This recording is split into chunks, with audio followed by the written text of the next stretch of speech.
Bienvenidos y bienvenidas nuevamente. Vamos a dar continuidad con el desarrollo de los puntos de la bolilla número 7. En este caso vamos a abordar la temática del derecho de retención, el derecho de retención como herramienta protectoria del crédito, como lo indica el título de la unidad temática que estamos tratando.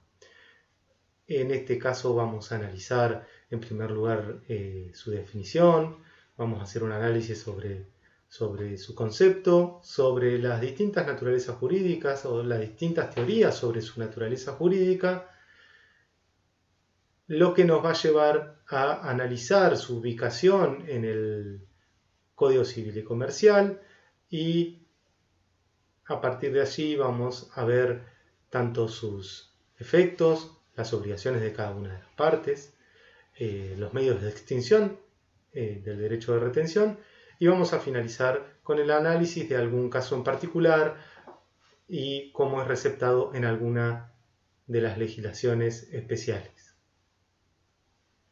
Bien, como decíamos, vamos a iniciar con el análisis de una pequeña definición, pequeña porque vamos a hacer el desarrollo más extenso en adelante, pero para tener alguna conceptualización de lo que es el derecho de retención y luego iniciar desde los antecedentes del instituto en el derecho romano. Adoptamos o elegimos una definición del Código Civil de Vélez porque si bien Vélez-Sarsfield decía que no era propio del Código Civil las definiciones, y en los fundamentos del anteproyecto del Código Civil y Comercial la Comisión manifiesta que no hay inconveniente con las definiciones dentro de la codificación cuando sea necesario definir los institutos. El Código Civil y Comercial no define el derecho de retención como si lo hacía Vélez-Sarsfield como la facultad que corresponde al tenedor de una cosa ajena para conservar la posesión de la cosa hasta que sea pagado el crédito que nace por la misma cosa. ¿Cuáles son los antecedentes? El derecho de retención nosotros, como dijimos, lo vamos a ver o abordar como una herramienta de protectoria del crédito. Por esto un simple recordatorio de lo que es un medio de garantía. Un medio de garantía contribuye a reforzar la relación obligacional, asegurar el cobro del crédito, y nosotros vamos a analizar el derecho de retención como este remedio que tiene el acreedor frente al deudor para que el deudor efectivamente cumpla con la obligación. Decíamos, sus orígenes nos remitimos al derecho romano. El instituto tiene orígenes en la excepteodoli del derecho romano. El pretor concedía al poseedor de buena fe que había hecho mejoras en una cosa, creyendo la suya, una excepción de dolo por la cual no estaba obligado a restituir el bien mientras no le fueran reintegrados los gastos realizados. Debía restituir el bien porque no era suyo, o sea, debía restituirlo a su propietario.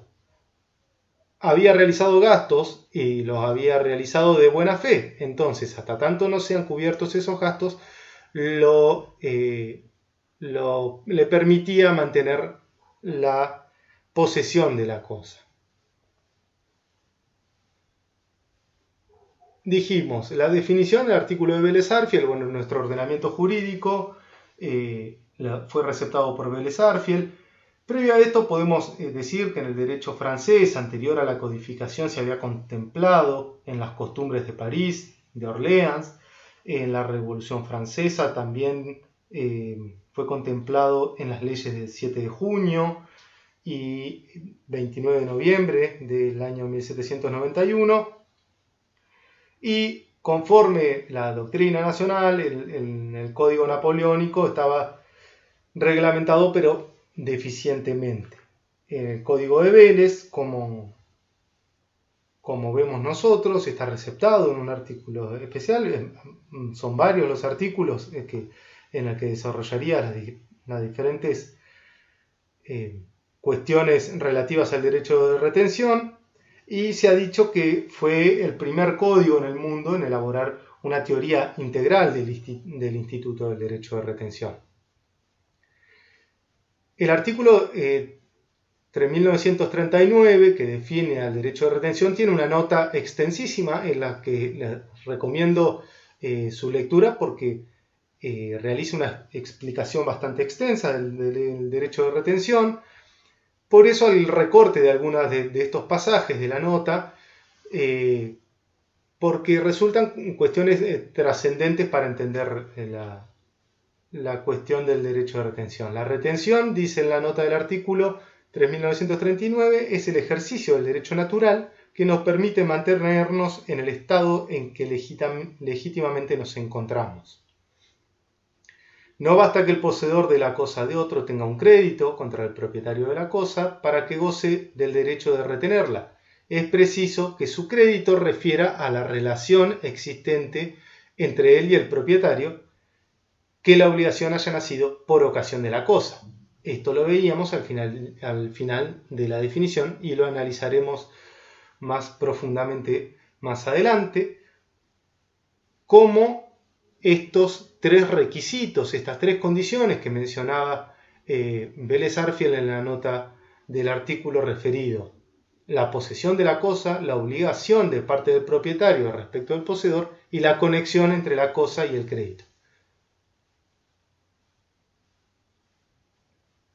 Vélez-Arfiel reguló, y como dijimos, puede ser denominado o puede ser resaltado como el primer código que elaboró una teoría integral del instituto, pero tampoco le concedió una preferencia al derecho de retención si expresamente decía que el derecho de retención no impedía el ejercicio de los privilegios generales, allá por el artículo 3946, y en el artículo 3913, en la nota de ese artículo, decía que el derecho de retención es bueno solo para oponerlo al deudor, es una excepción contra el deudor.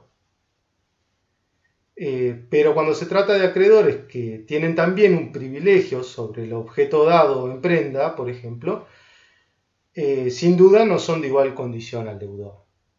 ¿Esto qué quiere decir? Que recepta el derecho de retención, pero que no le otorga una preferencia.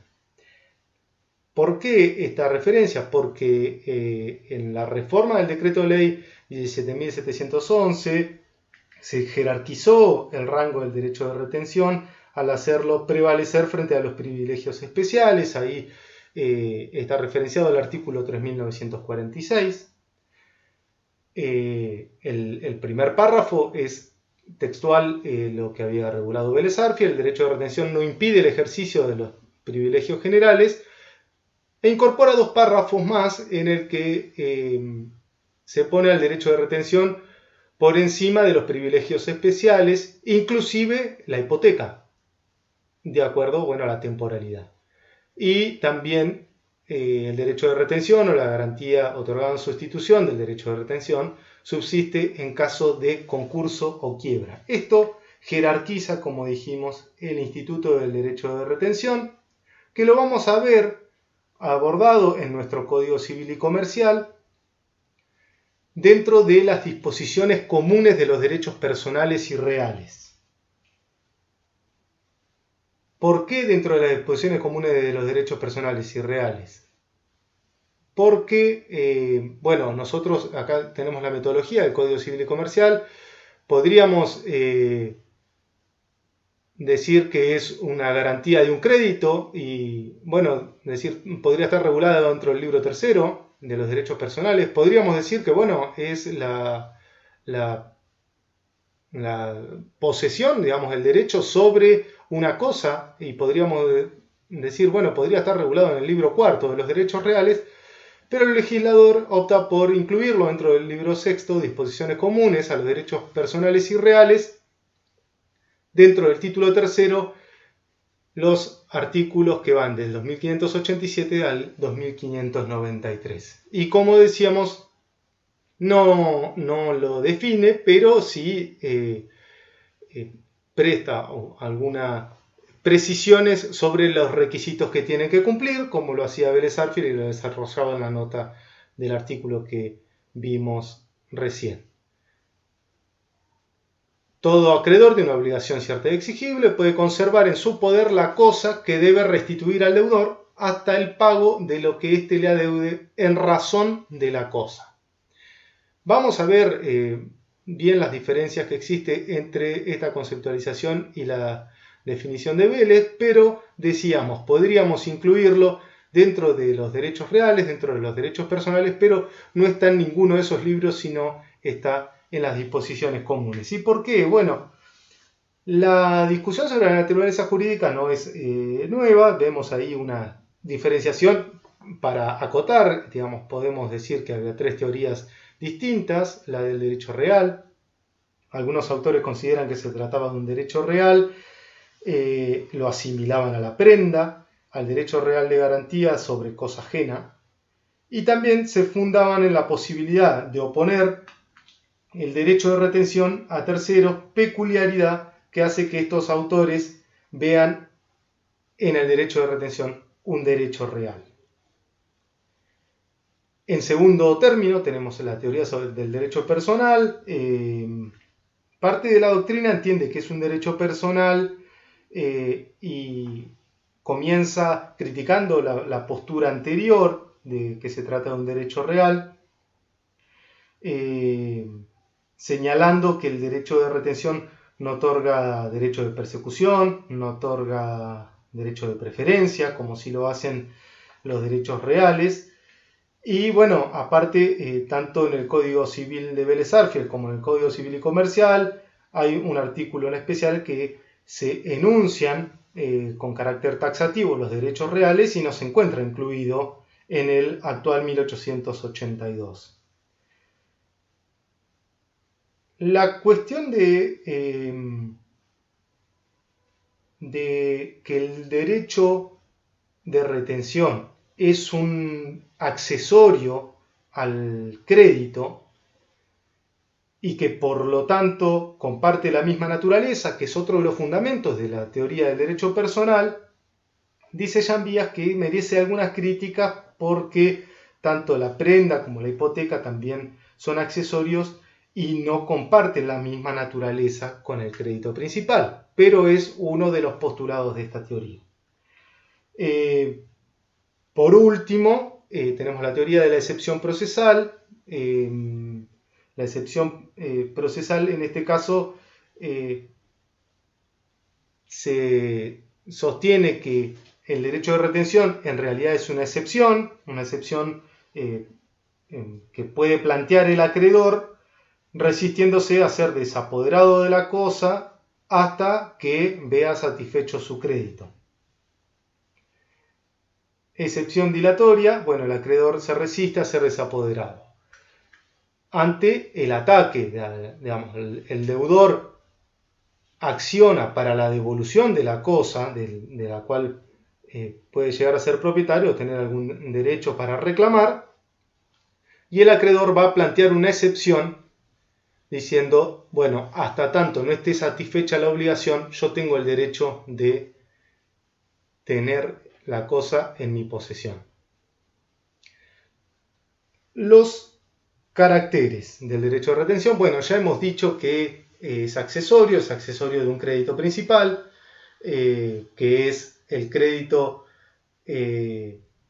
por el cual nace este derecho de retención, por eso es accesorio de este, y así como accesorio también se transmite y se extingue con él. Es indivisible, según establece el artículo 2592 en el inciso A. La facultad de retención se ejerce sobre toda la cosa, cualquiera sea la proporción del crédito adeudada al retener.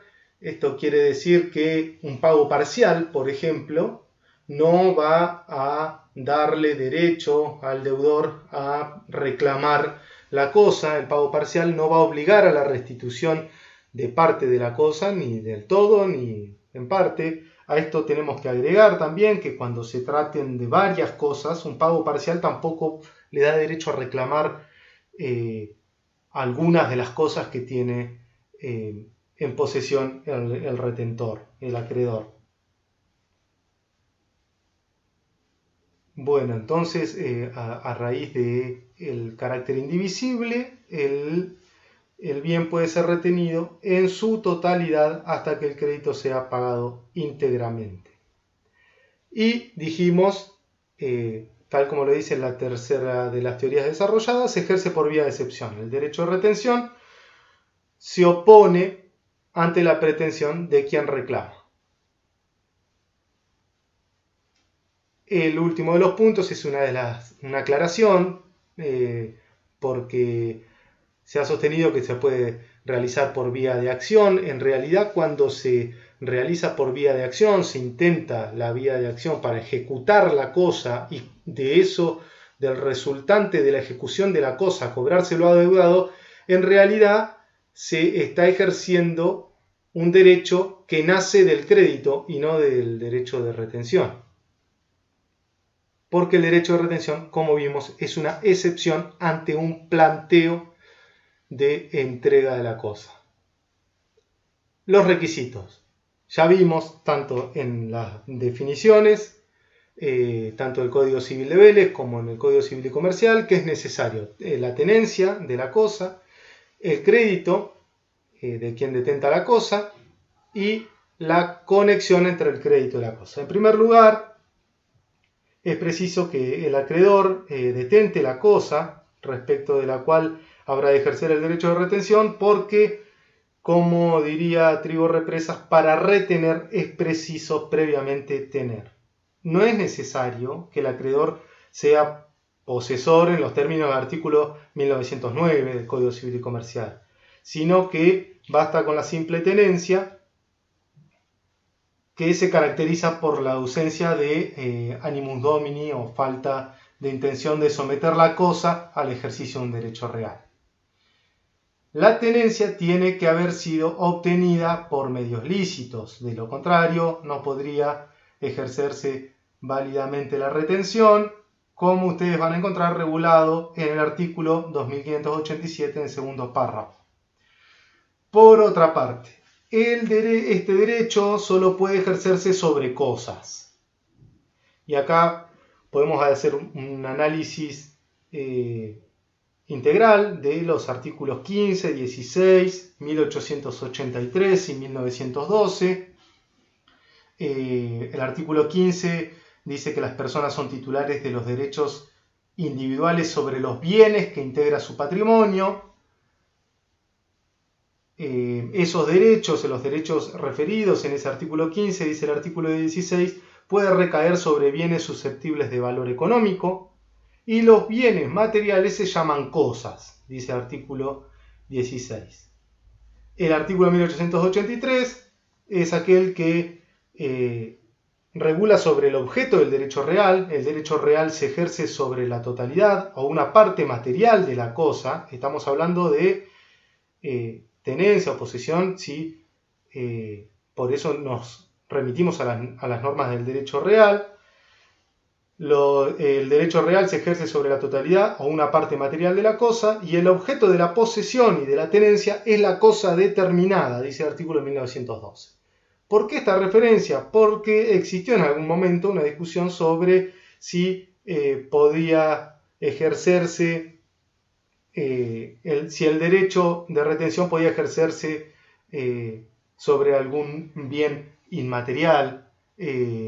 Sobre cuál era el objeto del derecho de retención. En el nuevo Código Civil y Comercial queda bien plasmado y regulado. En el segundo término, por último, la cosa sobre la cual se tiene la tenencia, aparte de que tiene que haber sido obtenida por medios lícitos, de que tiene que tratarse sobre una cosa, esa cosa debe ser ajena. En todo caso, la negativa a entregar una cosa propia podrá fundarse en la Septem non ad impleti contractus del artículo 1301, que es una de ellas puede suspender el cumplimiento de la prestación, una de las partes puede suspender el cumplimiento de la prestación hasta que la otra cumpla o la ofrezca cumplir. Esto es, te tengo que entregar una cosa por una suma de dinero, ante el incumplimiento de la entrega de la suma de dinero, no entrego la cosa. Esta es una cosa propia, por eso decimos, tiene que ser una cosa ajena, porque si fuera una cosa propia, bueno, podría ser que nos estemos refiriendo a la excepción de incumplimiento, pero no en el ejercicio del derecho de retención. En el segundo de los requisitos, se requiere que aquel que pretenda ejercer este derecho tenga un crédito contra quien demanda la restitución de la cosa. Es necesario que exista un crédito contra... Se ha dicho que el crédito sea contra el propietario de la cosa. En realidad el crédito debe existir contra quien demanda la restitución de lo retenido y no solamente contra el dueño. Ese crédito además debe ser cierto y exigible, aunque no es necesario que sea líquido, y obviamente no daría lugar al ejercicio del derecho de retención, por no ser exigibles, las antes obligaciones naturales, hoy deberes morales. Por último, debe mediar una relación de conexidad entre el crédito y la cosa retenida. El crédito debe existir en razón de la misma cosa, y se requiere que la obligación haya nacido por ocasión del objeto retenido. Cumplidos estos tres requisitos, bueno, se va a poder ejercer el derecho de retención. En cuanto a los efectos de este derecho de retención, bueno, tenemos un artículo que enumera cuáles son los efectos de esta facultad de retención que se ejerce sobre toda la cosa. Ya hablamos de indivisibilidad, que se transmite con el crédito, hablamos de la accesoriedad, que no impide al deudor el ejercicio de su administración o disposición, no impide el embargo y subasta judicial de la cosa retenida, interrumpe el curso de prescripción extintiva de crédito, esto es muy importante, y en referencia al efecto en el concurso de la quiebra lo veremos en unos minutos. Podemos decir, sí, en cuanto a los efectos, que el acreedor retentista tiene derecho a conservar la tenencia de la cosa hasta el pago íntegro, como lo que hemos ya mencionado, por el principio de indivisibilidad, va a poder conservar a la cosa en toda su extensión, aun cuando el deudor pague parte de la deuda, como ya hemos mencionado, y como consecuencia directa de esto, la ley protege al retenedor que ha sido desposeído de la cosa. Es lo que vamos a llamar la protección al retenedor desposeído. La protección debe ser acordada no solo frente a la desposesión, sino también a actos de turbación, como vamos a ver, que la turbación son actos materiales ejercidos en contra de la voluntad del tenedor con intención de poseer y de los que no resulta la exclusión absoluta. Si la ley protege, como vemos en este caso, si la ley protege al retenedor frente al ataque mayor, que es el despojo, es razonable que la tutela se extienda también frente a la lesión menor, que es la turbación. Ahí vemos que el artículo 2593 dice que el desprendimiento de la cosa debe ser voluntario. ¿Qué quiere decir? Que no se puede desposeer. El derecho no renace si el acreedor vuelve a detentar materialmente la cosa. ¿Qué quiere decir? Que cuando el retenedor se desposee, entrega voluntariamente la cosa y la vuelve a retener con posterioridad, no renace el derecho de retención. El retenedor que devolvió voluntariamente la cosa al propietario y la recibe nuevamente, no puede ejercer el derecho de retención porque se entiende que había renunciado al mismo implícitamente cuando la entregó o se desprendió de ella voluntariamente. dijimos voluntariamente, el desprendimiento de la cosa debe ser voluntario, de lo contrario el retenedor desposeído goza de la protección del artículo 2589. ¿Qué dice el artículo? El ejercicio de la retención no requiere autorización judicial ni manifestación previa del retenedor, y el juez puede autorizar que se sustituya el derecho de retención por una garantía suficiente. Y lo mismo que hablamos recién sobre la posesión futura al desprendimiento, el cual no hace renacer el derecho de retención. En cuanto a la turbación, a los actos materiales con intención de poseer,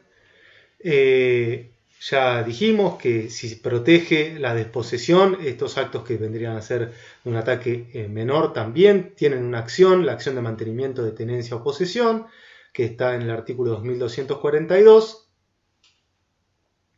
Y pasamos a los medios de extinción, o cuáles son las causales de extinción del derecho de retención. Bueno, por la accesoriedad del crédito, si se extingue lo principal, lo accesorio sigue la suerte de lo principal, entonces se extingue el derecho de retención. También por la pérdida de la cosa. Si se pierde la cosa, obviamente no se puede ejercer un derecho sobre la cosa, no se puede ejercer ni la posesión ni la tenencia, digamos, ante la pérdida total de la cosa. Se puede renunciar, se puede, como dijimos, desprender de la cosa voluntariamente, la entrega o abandono voluntario de la cosa.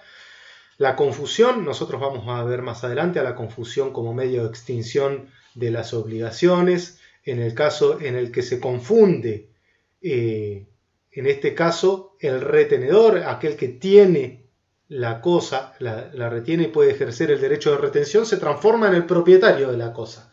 Bueno, no se puede ejercer el derecho de retención en contra del propietario porque es él mismo, entonces se extingue. Y la falta de cumplimiento de las obligaciones del retenedor o si incurriere en abuso de derecho.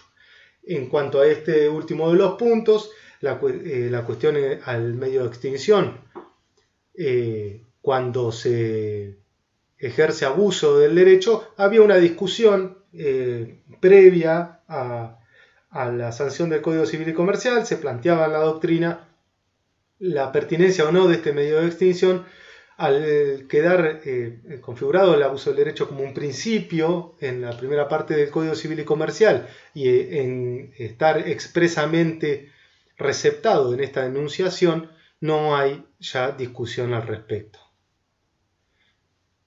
¿Qué sucede cuando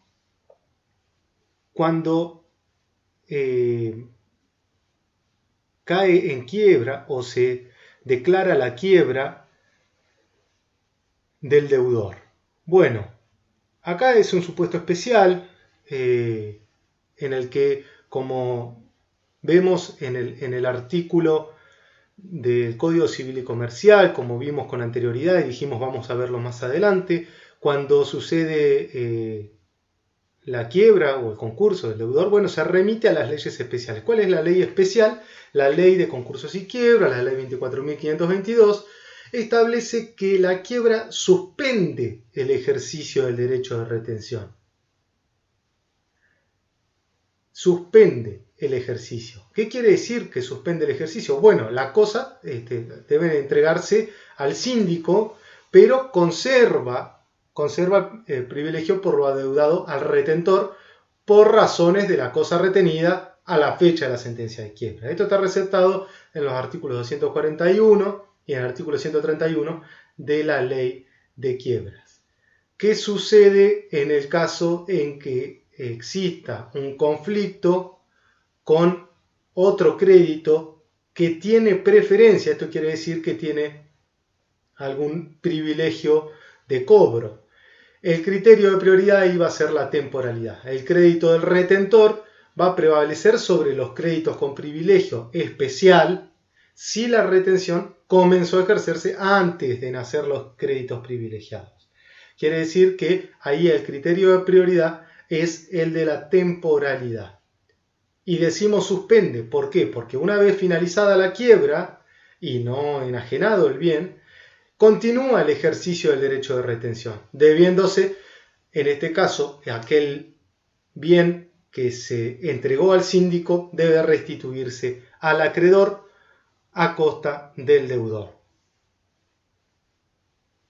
Otro supuesto especial o otro de los casos especiales donde se menciona qué sucede con el derecho de retención es el pago por subrogación. Como sabemos, el pago por subrogación transmite al tercero todos los derechos y acciones del acreedor y los accesorios del crédito. Entonces, el artículo 918 del Código Civil y Comercial establece que el tercero subrogante mantiene las acciones contra los coobligados, fiadores, etc. y el derecho de retención. Entonces, el tercero subrogante va a mantener el derecho de retención. Esto es nada más que uno de los casos especiales en el que por aplicación del principio de accesoriedad se establece en este supuesto especial el traslado de el accesorio conjuntamente con el crédito principal.